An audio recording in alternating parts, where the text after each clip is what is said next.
So yes guys, luto na ang ating sweet and sour. So tikman na natin. Kuha na natin. Oh my gosh, I'm so excited. Ito na. First bite. So hello guys, for today's video, ako ay magluluto ng sweet and sour na lapu-lapu. So, panoodin niyo. Lagay na natin ng oil. Na nating magprito.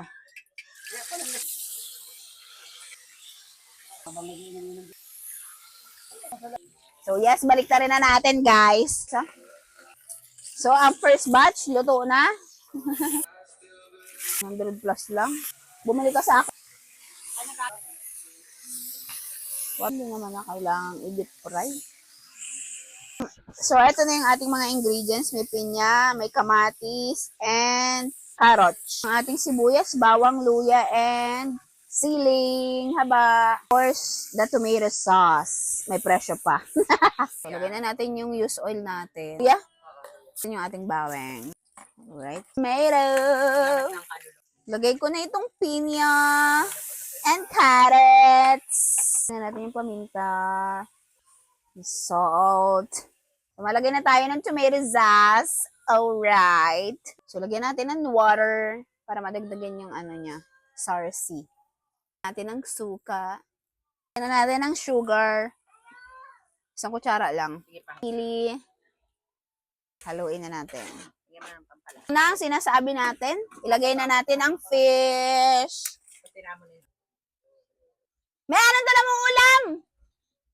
Hoy! Madami? Luluto ako ng ulam. So yes guys, luto na siya. Luto na siya guys. Luto na. Hanguin na natin. Titikman na natin. Luto na.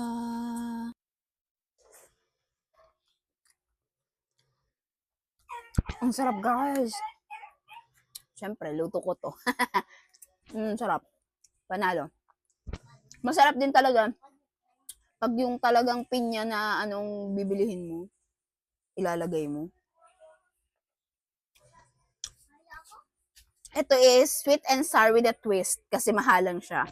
Hindi kasama. Sweet and sour lang baga. Mahalang. Sweet and sour and spicy.